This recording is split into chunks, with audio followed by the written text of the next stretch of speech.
Antes de empezar este episodio te invitamos a que veas los anteriores y te suscribas a nuestro canal.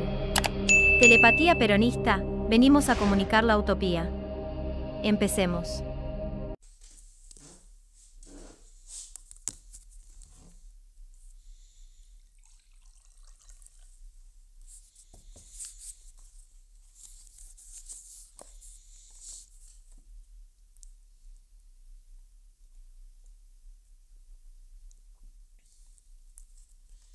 Montoneros. El mito de sus 12 fundadores, de Lucas Lanusse. Tercera parte, apartado 8. Las reacciones. Cada cual tenía su hipótesis.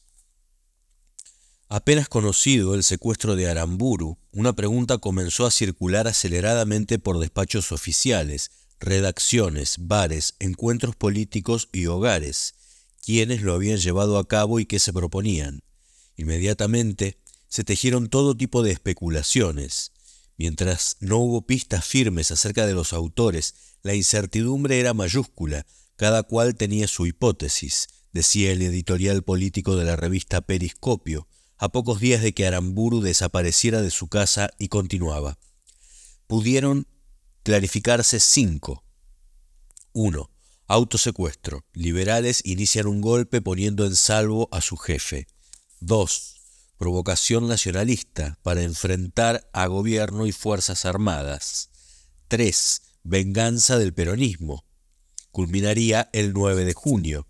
4. Rescate. El FAL, que debutó con el cónsul paraguayo, exigiría la libertad de sus amigos. Y 5. Maoísmo-castrismo, notificación del advenimiento de una nueva fuerza subversiva.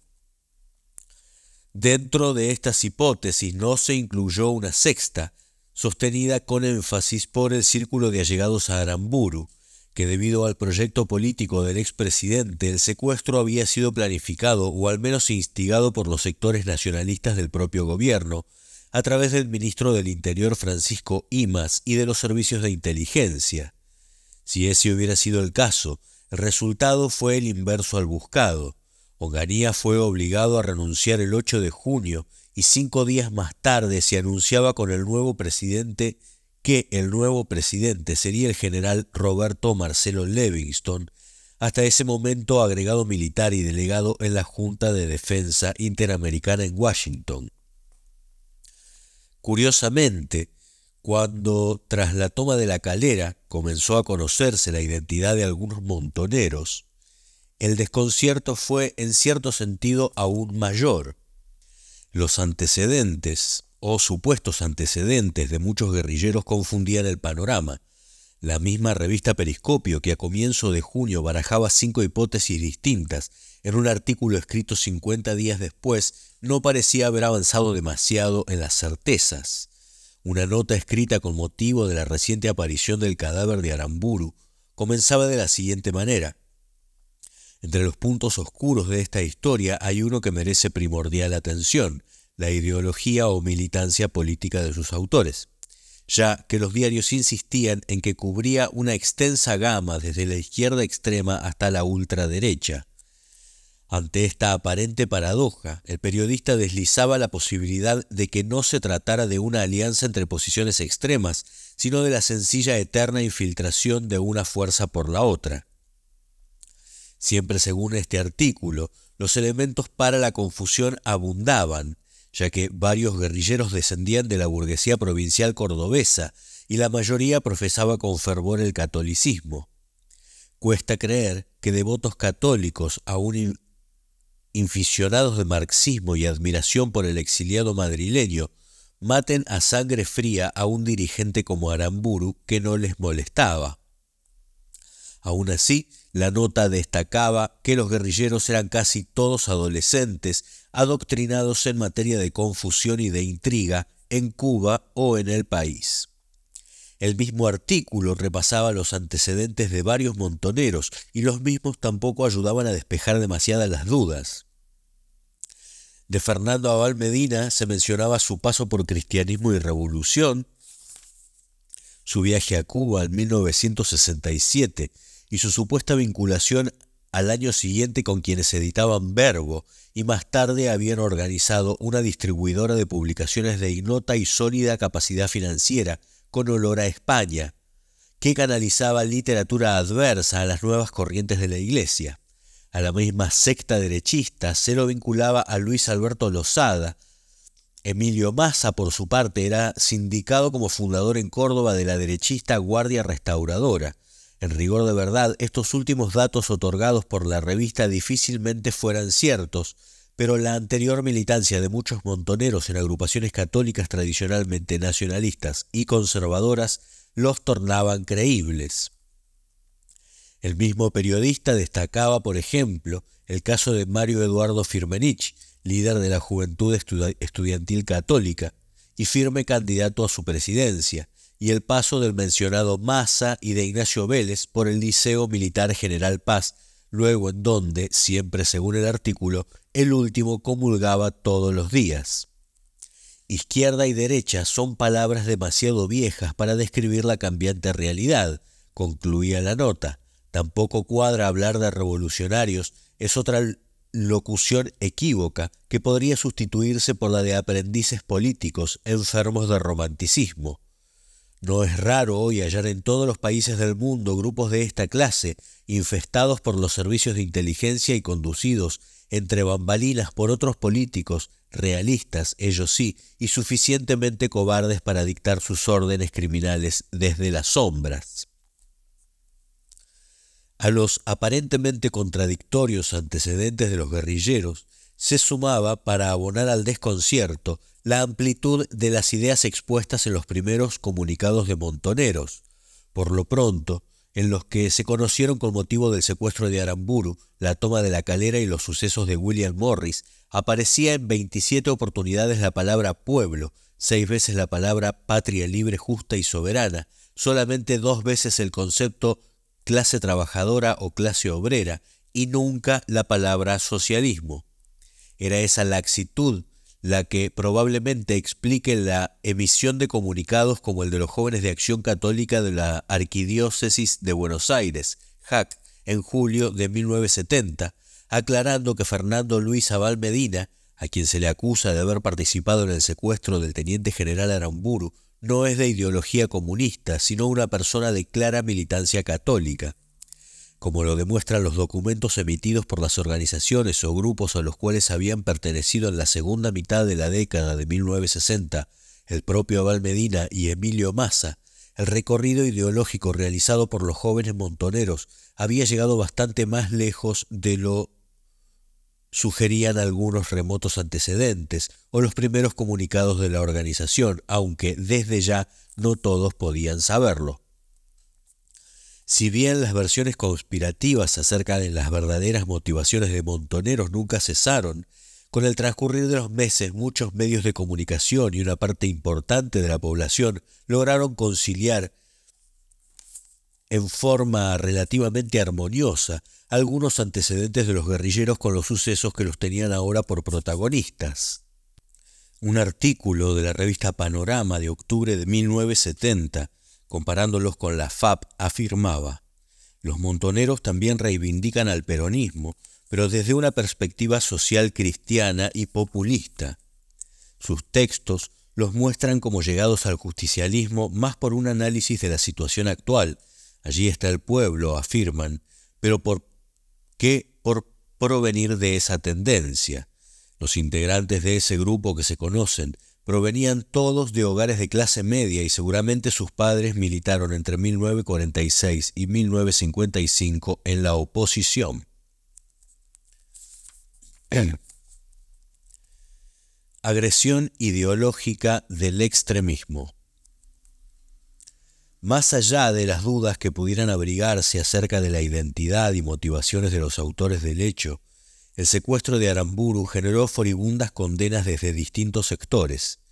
El tono de las mismas estaba bien reflejado en el editorial del diario La Nación del 31 de mayo, cuando manifestaba que ese grave acontecimiento constituía una evidencia de las formas cínicas de la brutalidad, ya que este frío delito del secuestro no puede ser enjuiciado con los atenuantes psicológicos de las acciones consumadas en el ardor de una lucha franca.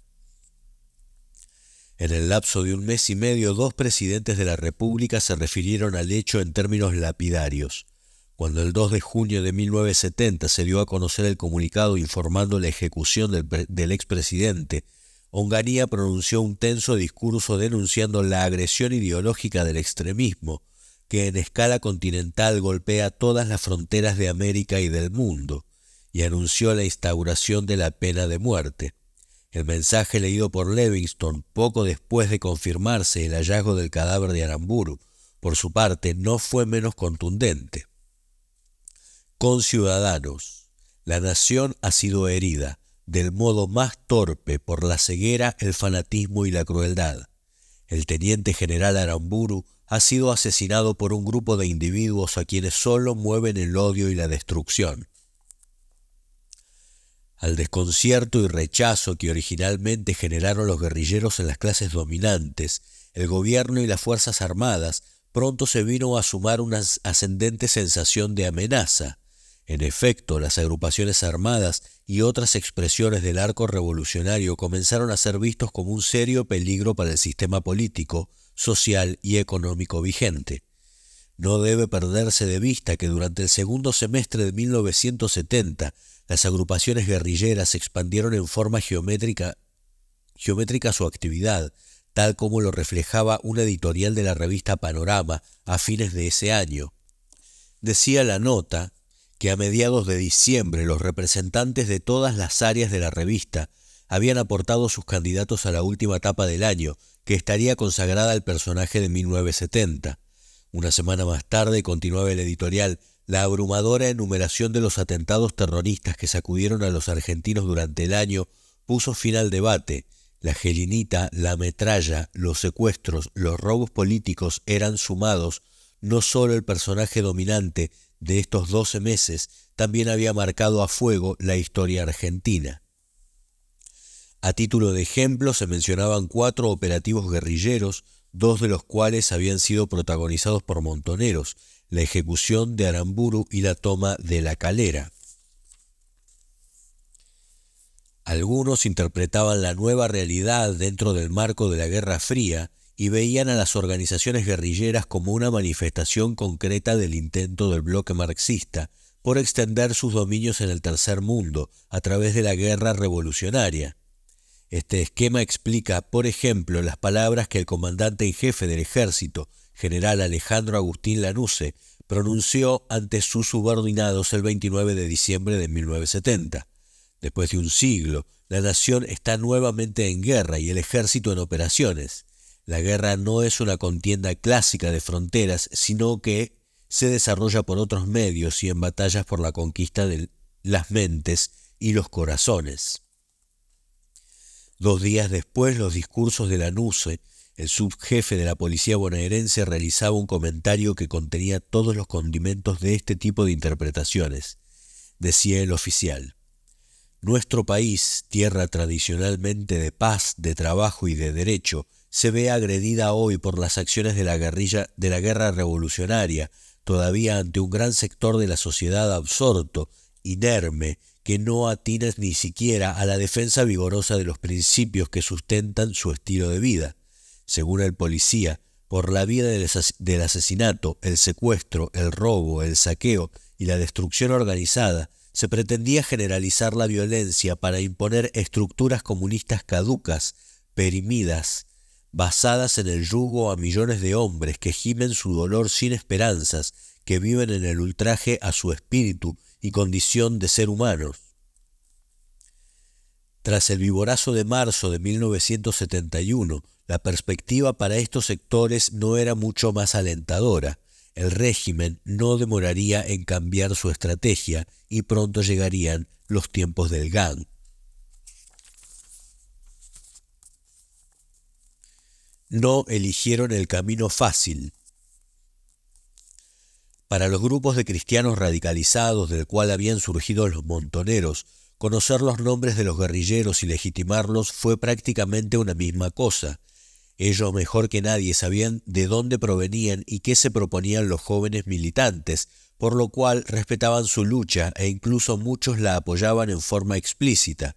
Una declaración del movimiento de sacerdotes para el Tercer Mundo tras la toma de La Calera, por ejemplo, desmentía hipótesis policiales y periodísticas que los vinculaban a ese operativo, pero confirmaba que algunos de los miembros del movimiento conocían y apreciaban a algunos de los integrantes que llevaron a cabo la operación, y que por los mismos no eran delincuentes, fascistas o drogadictos, como algún órgano de la prensa deslizaba maliciosamente, sino elementos sanos y limpios de una juventud revolucionaria que se impacienta y busca la transformación de la sociedad.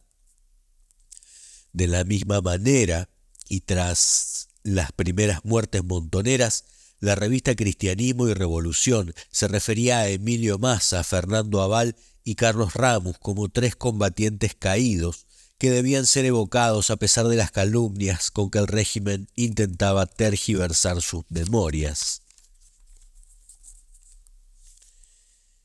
En el mismo número, la revista publicó un reportaje al cura Hernán Benítez, en el cual el entrevistado penetraba con bastante profundidad en las mentes y las conciencias de muchos de los jóvenes guerrilleros y los justificaba. Decía Benítez que los montoneros no eran de extracción peronista, ni gente del pueblo, ni parientes de los asesinados y ejecutados por la Revolución Libertadora en junio de 1956. Por el contrario, olían a Barrio Norte, eran católicos de misa regular y habían crecido oyendo hablar pestes del peronismo. Dados estos antecedentes, el cura se preguntaba qué los había llevado a reaccionar violentamente contra el medio social del cual provenían, y encontraba dos razones. La primera era la convicción de los jóvenes guerrilleros de que sólo la violencia barrería con la injusticia social, ya que por las buenas jamás los privilegiados habían cedido uno solo de sus privilegios, afirmaba Benítez. Estos jóvenes sienten con una fuerza que no sentimos los viejos, la monstruosidad de que un 15% posea más bienes que el 85% restante. Viven en un estado de indignación y de irritación del que apenas podemos formarnos idea. Por eso, de acuerdo al cura, los montoneros eran fervorosos del socialismo, no por fe en el sistema, sino por castigar con él a sus padres individualistas. Por eso también veían con buenos ojos al peronismo y reaccionaban en contra de las pestes oídas contra él. La segunda explicación que encontraba Benítez al hecho de que los integrantes de Montoneros reaccionaran contra su medio social era la injusticia moral o jurídica impuesta en la sociedad individualista. Los guerrilleros guardaban entre sus más lejanos recuerdos de infancia el del furor revanchista desatado a la caída del peronismo, un traumatizante cuadro de terror, compuesto por el asalto y saqueo de los gremios y la Fundación Eva Perón, el encarcelamiento durante años de altos funcionarios y legisladores solo por ser peronistas y el regocijo exultante de la oligarquía en el festín de sangre de junio de 1956. Aquella orgía, opinaba Benítez, no podía no producir resultados desastrosos en las almas niñas, naturalmente buenas y sensibles, de los futuros montoneros. Señalaba el cura más adelante que esos guerrilleros de misa dominical que habían juzgado y condenado a Aramburu no habían conocido por dentro al peronismo, sino al antiperonismo. Habían conocido y padecido los desaciertos de los gobiernos posteriores, el saqueo de los monopolios yanquis, la prepotencia de militares que se constituían árbitros supraconstitucionales del destino de la República, como si los lloviera del cielo. El agudo análisis realizado por Benítez parece basarse sobre todo en el perfil de la célula porteña del grupo fundador, pero explicaba las motivaciones de muchos de los primeros montoneros, aun cuando otros provinieran de familias peronistas. Tras el fallecimiento de Massa, la Federación de Agrupaciones Integralistas de Córdoba, a través de un comunicado, le rindió un sentido homenaje a quien había militado en sus filas. El texto sintetizaba la vida de Massa en luchar por la justicia, por los desposeídos, por el pueblo, para conquistar una patria justa, libre y soberana. Decía además que el joven guerrillero no había se había incorporado a la lucha armada por su compromiso hasta las últimas consecuencias, decidido a realizar por medio de la violencia el anhelo de las grandes mayorías argentinas. Afirmaba que quienes creían en Dios, en el hombre y en la historia, sabían que la obra y el ejemplo de masa no podían morir porque eran vida, que su lucha era la de todos por una sociedad realmente justa, donde no existiera la explotación del hombre por el hombre y de una clase sobre otra, donde el trabajo del pueblo sirviera a éste y no a una minoría privilegiada, liberándolo de los intereses extranjeros que sangraban la patria. Finalmente, el comunicado afirmaba que el mejor homenaje que se le podía rendir al militante muerto era continuar en el camino transitado por él, más allá de las palabras y las declaraciones, en el compromiso con el pueblo y la revolución. Los entierros de los primeros mártires montoneros pusieron en evidencia que la corriente de afecto hacia los guerrilleros excedía el marco de algunos curas u organizaciones puntuales. Al de masa, realizado en la ciudad de Córdoba el 10 de junio, asistió gran cantidad de público, lo mismo que al de Abal Medina y Ramos 2 meses más tarde. En este último caso, todo el desarrollo del proceso funerario constituyó un verdadero símbolo del sentimiento que generaban los jóvenes en algunos sectores. El féretro de Abal Medina partió desde el domicilio de sus padres, con una bandera nacional de guerra sobre el ataúd. Al iniciarse la marcha del cortejo, seguido de cerca por 2 patrulleros y 2 carros de asalto, se oyeron vítores a Perón, al nacionalismo y a los muertos, y mueras al gobierno. La procesión llegó hasta la iglesia de San Francisco Solano, en el barrio de Mataderos, donde se hallaba una camioneta con los restos de Ramos. Los 2 féretros fueron introducidos en el templo, al tiempo que también cubrían el de Ramos con una enseña nacional de guerra. El padre Adur ofició la misa de cuerpo presente y los sacerdotes Bernaza, Mujica, Ricciardelli y Benítez dijeron palabras de despedida. Mujica expresó acerca de los muertos: eligieron el camino más duro y difícil por la causa de la dignidad del hombre. No podemos seguir con indefinición y con miedo, sin comprometernos. Recordó cuando con Ramos hicieron un viaje al norte del país y lo vio llorar desconsolado al ver la miseria y el triste destino de los hacheros. Dijo además de este último: fue fiel a Cristo, tuvo un amor concreto y real por los que sufren, se comprometió con la causa de la justicia, que es la de Dios, porque comprendió que Jesucristo nos señala el camino del servicio. Es un ejemplo para la juventud, porque tenemos que luchar para alcanzar la sociedad justa y superar el mecanismo que quiere convertirnos en autómatas, que este holocausto nos sirva de ejemplo. El padre Hernán Benítez, por su parte, no fue menos elocuente en su oración. Pedía perdón a Dios por la muerte de ambos guerrilleros, que fueron asesinados por la nación, que no supo comprenderlos, darles un camino, colmar su sed de justicia.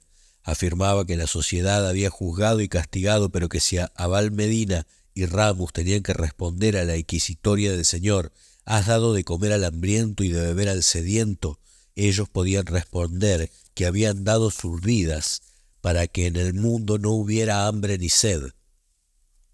Destacaba también la responsabilidad de la Iglesia, que no había escuchado su llamado angustioso por la justicia, y pedía nuevamente perdón a Dios por el mal ejemplo que quizá habían dado los sacerdotes, preocupándose por cosas intrascendentes, mientras el dolor y la injusticia nos rodeaba y torturaba a estos jóvenes, que prefirieron el duro camino para luchar por el pueblo y su justicia, silenciado pueblo sin voz ni voto.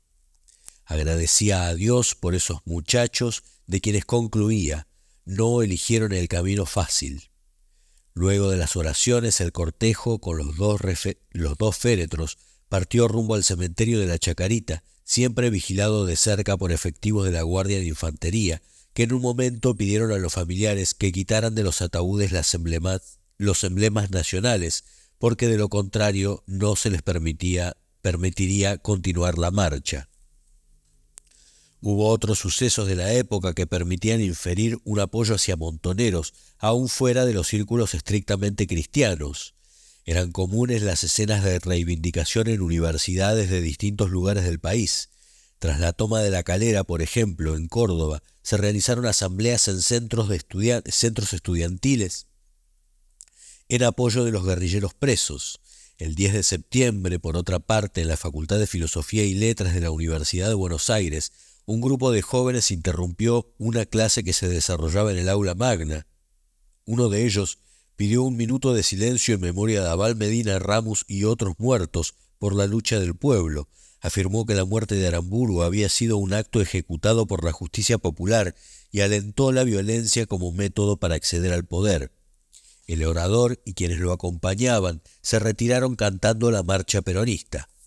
De acuerdo a Gillespie, finalmente, pocos días después de la muerte de Abal Medina y Ramos, se produjo la primera manifestación a favor de Montoneros, llevada a cabo por aproximadamente 1000 jóvenes en el barrio Casas.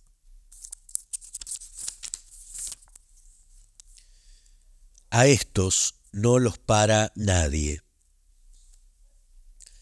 La reacción de los sacerdotes del Tercer Mundo, de Cristianismo y Revolución y de agrupaciones y militantes estudiantiles reflejaban en gran medida la adhesión hacia Montoneros de aquellos sectores de los cuales los guerrilleros provenían. Se trataba sobre todo del mundo de los cristianos radicalizados y peronizados, aun cuando durante la segunda mitad de la década de 1960 el Círculo de Cristianismo y Revolución había llegado a tener un importante protagonismo dentro del peronismo revolucionario. Lo cierto es que este último representaba una minoría dentro de un movimiento peronista amplio y multifacético. ¿Cómo repercutió la aparición de Montoneros en el resto del peronismo? La primera reacción oficial ante el secuestro de Aramburu fue de repudio, cuando se conoció el comunicado sobre la ejecución del expresidente. El delegado de Perón, Jorge Daniel Paladino, convocó a los periodistas a su departamento y, flanqueado por Lorenzo Miguel, Paulino Niembro y Andrés Framini, condenó enérgicamente el hecho. Lo propio hicieron la Confederación General del Trabajo y el Movimiento Peronista Vertical de Pablo Vicente. En el caso de Paladino, esta reacción probablemente respondiera a intereses políticos personales, teniendo en cuenta que el delegado apostaba por una salida política negociada con participación del peronismo y seguramente veía con malos ojos que alguien viniera a patear el tablero. Lo cierto, de todas formas, es que en ese momento todavía sonaba fuerte la versión de que había algún sector de las Fuerzas Armadas implicado en el hecho. Aún dentro del peronismo de izquierda inicialmente se generaron suspicacias acerca de la verdadera identidad de los autores. El movimiento revolucionario 17 de octubre estuvo a punto de difundir una declaración atribuyendo el hecho a un conflicto interno de las Fuerzas Armadas. Su jefe, Gustavo Riarte, que había sido detenido justamente a raíz del secuestro de Aramburu, fue liberado justo a tiempo para detener la emisión del comunicado. Meses más tarde, el mismo Riarte afirmaba sin reservas que la acción de las vanguardias armadas concitaba simpatías y entusiasmo en el seno del movimiento peronista. A esta altura no hacía falta aclarar que Montoneros formaba parte de esas vanguardias. Tal como lo sostenía Riarte, a poco de andar, la simpatía hacia Montoneros desbordó el recipiente que contenía a los sectores del cristianismo y aún del peronismo revolucionario, y se desparramó copiosamente en otras corrientes y organizaciones del movimiento. Debido a que el peronismo había sido sistemáticamente proscripto desde 1955 y las ofensas que había recibido no habían sido pocas, aquel que resultó capaz de devolver los golpes con relativa eficacia fue visto por muchos con admiración y esperanza. Viejos militantes de la resistencia, integrantes de la JP de diversos lugares del país, dirigentes gremiales y un importante número de trabajadores juzgaban la muerte de Aramburu como un acto de justicia y no podían evitar sentir simpatía y respeto por el puñado de militantes que habían llevado a cabo la empresa. Cuando se enteró de la ejecución del expresidente, un sindicalista expresó un sentimiento común a muchos otros peronistas. Esto es otra cosa, a estos no los para nadie, a partir de ahora se puede pensar en ganar. Estos jóvenes que declamaban Perón o muerte y morían, eran percibidos por amplios sectores como una bocanada de aire fresco en un movimiento al cual la necesidad de subsistencia y las peleas internas habían manchado de traiciones y cuantiosas muestras de deslealtad durante muchos años. Evidentemente, la tesis de la vinculación de Montoneros con sectores nacionalistas de las Fuerzas Armadas no prosperó en el mundo peronista. Aún los dirigentes más negociadores debieron por aquel tiempo, como mínimo, llamarse a silencio. Durante el segundo semestre de 1970, las muestras de simpatía hacia Montoneros se sucedieron. Según Cristianismo y Revolución, en los días que siguieron a la toma de La Calera, en Córdoba, se desarrollaron colectas en villas y asambleas en fábricas en apoyo de los guerrilleros presos. En el entierro de Massa ya se pudo observar una corona de flores con el nombre de Juan Domingo Perón y una palma con la inscripción Milicias Peronistas. Con motivo de la muerte del guerrillero cordobés, por otra parte, la Juventud Peronista de La Plata emitió un comunicado laudatorio. El mismo afirmaba que el pueblo tenía todo el derecho que la historia le confería de emplear la violencia liberadora, puesto que expresaba el sentimiento de las mayorías de los argentinos, que querían una patria sin tutelas ni imperialismos. Esa lucha había sido encabezada en distintos periodos por compañeros que supieron mantener en alto las banderas de la emancipación, y se expresaba en ese momento en la persona del compañero Emilio Massa. Finalizaba el manifiesto. Una joven vida ha caído, víctima de la represión inhumana, en aras de los sagrados ideales del movimiento peronista. El homenaje de la Juventud Peronista es su compromiso de continuar con la senda emprendida para lograr el retorno incondicional de Perón, para consolidar nuevamente una patria justa, libre y soberana. A su vez, múltiples entidades, casi todas peronistas, adhirieron al duelo para la muerte de Abal Medina y Ramos, Fuerzas Armadas Peronistas, Alianza Libertadora Nacionalista, Movimiento Nacionalista Tacuara, Movimiento de la Reconquista Argentina, 62 organizaciones, CGT de los Argentinos, Sindicato Universitario de Derecho y Sindicato Universitario Argentino. En el entierro de ambos guerrilleros, nuevamente apareció una corona con el nombre de Juan Domingo Perón, y entre quienes asistieron al evento se encontraban Arturo Jaureche y el dirigente sindical Miguel Gacera. El arco ideológico de aquellos que de una u otra manera manifestaban su apoyo a los guerrilleros era a todas luces muy extenso. El 26 de julio de 1970, tras finalizar un acto organizado por las 62 organizaciones en Córdoba para celebrar un nuevo aniversario de la muerte de Eva Perón, un grupo de aproximadamente 400 asistentes marcharon varias cuadras vivando a Montoneros. A su vez, a un mes de los sucesos de William Morris, 70 personas fueron apresadas por la policía en la iglesia de Cristo Rey por asistir a una misa en homenaje a Abal Medina y Ramos. Entre los detenidos se encontraban el dirigente del gremio de la carne, Néstor Carraco, quien había acompañado al delegado Paladino a una reciente visita a Perón en Puerta de Hierro, y Andrés Framini.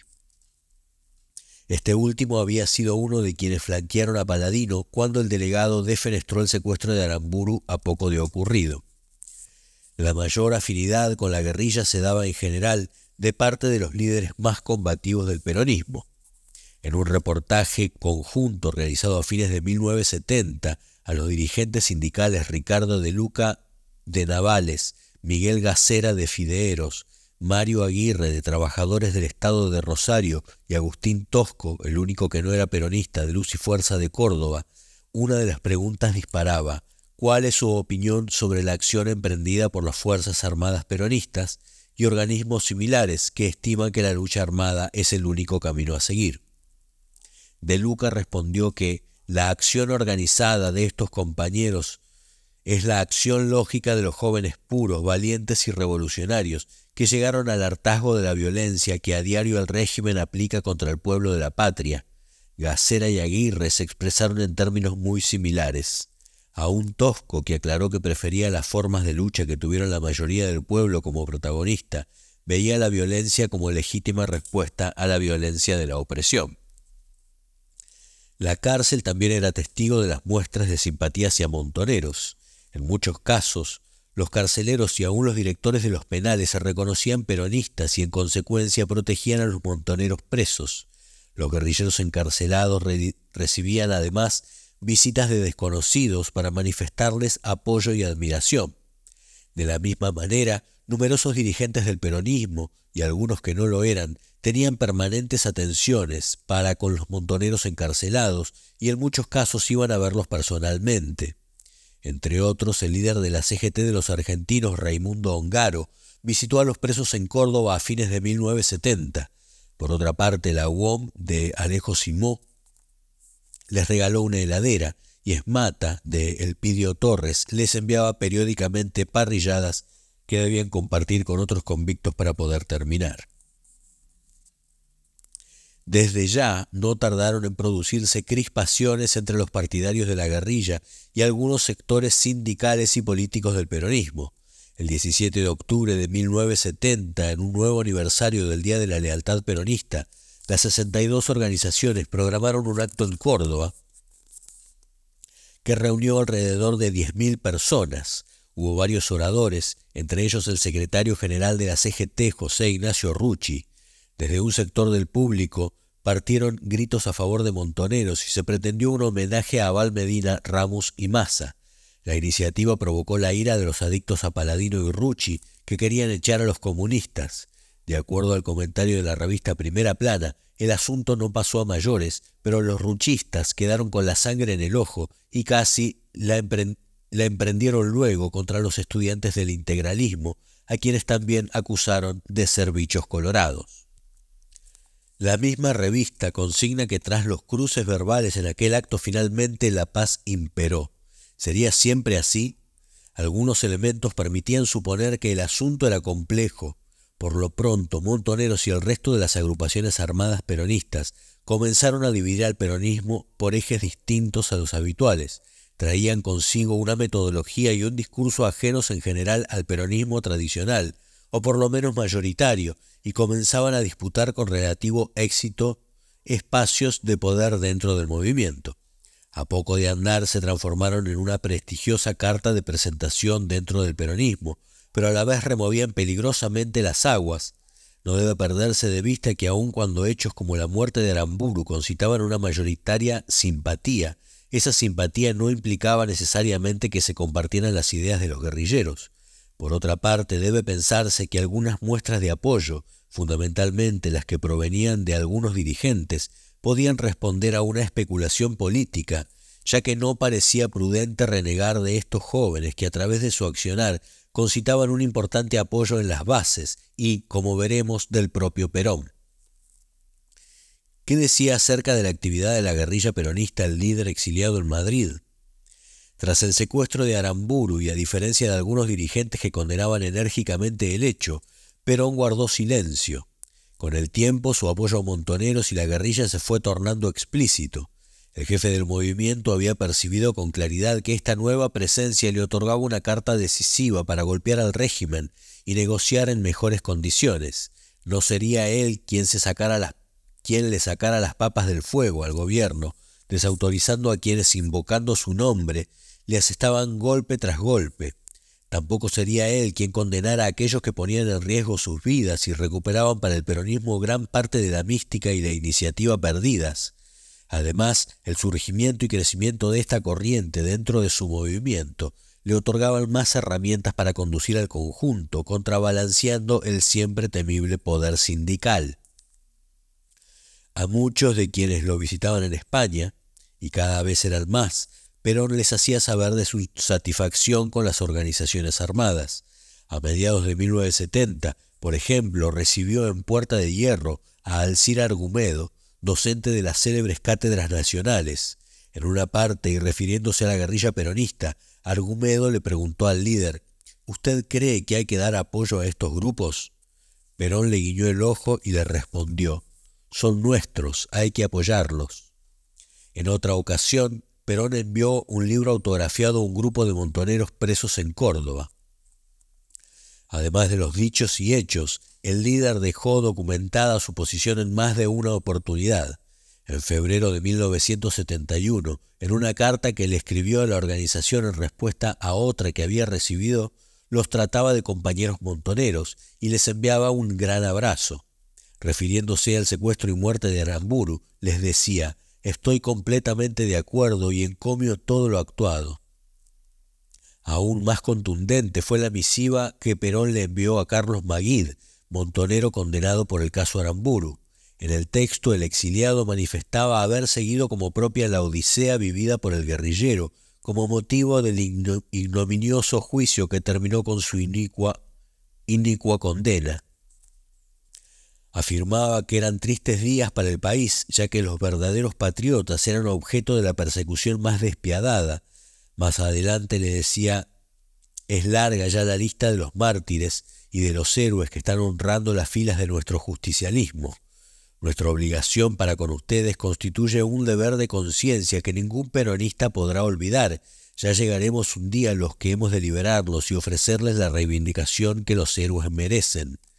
Por la misma época, Perón enviaba una carta a la juventud en la cual hablaba de un cambio generacional dentro del movimiento, y dando otro inocultable espaldarazo a la actividad armada sostenía: «Tenemos una juventud maravillosa que todos los días está dando muestras inequívocas de su capacidad y grandeza. Yo tengo una fe absoluta en nuestros muchachos, que han aprendido a morir por sus ideales, y cuando una juventud ha aprendido y alcanzado esto, ya sabe todo lo que una juventud esclarecida debe saber». Estas misivas estaban a tono con otra que un año antes el líder le había enviado a la FAP. Allí les decía que se había dado cuenta de que los guerrilleros eran valerosos compañeros, que se jugaban la vida por los ideales del peronismo. Sostenía que el momento era para la lucha, no para la dialéctica política, porque la dictadura no iba a ceder en su violencia, sino ante otra violencia mayor. Afirmaba también que el pueblo tenía derecho a luchar por su destino, comprometido por la irresponsabilidad de traidores, entregados al imperialismo yanqui. Finalmente les aseguraba a los guerrilleros que todo cuanto habían realizado formaba parte del cuadro de honor del verdadero peronista, que por su naturaleza no puede ser clamatorio, sino objetivo y combativo en alto grado. Muchos de estos documentos se hacían públicos de la misma manera que los comentarios de Perón circulaban profusamente en el mundo peronista. Rápidamente comenzó a darse un proceso de retroalimentación que favoreció tanto al líder como a las organizaciones armadas. Las operaciones de una guerrilla que le juraba lealtad mejoraban la posición de Perón ante el gobierno y el propio movimiento. Consciente de esta realidad, Perón los alentaba. Ello redundaba en un crecimiento de la legitimidad y prestigio de las organizaciones, y a través de la simpatía popular y el apoyo de numerosos dirigentes peronistas, facilitaba su accionar. La guerrilla peronista, incluido Montoneros, pasaba a ser una pieza insustituible del movimiento, y no tardaría mucho en recibir el nombre de formaciones especiales. La paradoja para Montoneros era que, junto con el resto de las agrupaciones armadas, su misma presencia en el escenario nacional hacía que cada vez más sectores voltearan la cabeza hacia Perón en búsqueda del salvador del sistema amenazado. Se trataba de la misma figura a la cual ellos juraban lealtad y por cuyo regreso decían combatir. El líder exiliado fogoneaba la guerrilla, pero simultáneamente daba señales que indicaban que estaban dispuestos a involucrarse en una eventual salida institucional. ¿Acaso la hora del pueblo, que sin dudas contaba con su bendición, no abogaba por un pronto llamado a elecciones? Evidentemente, la organización armada se encontraba parada sobre una resbaladiza realidad a dos aguas.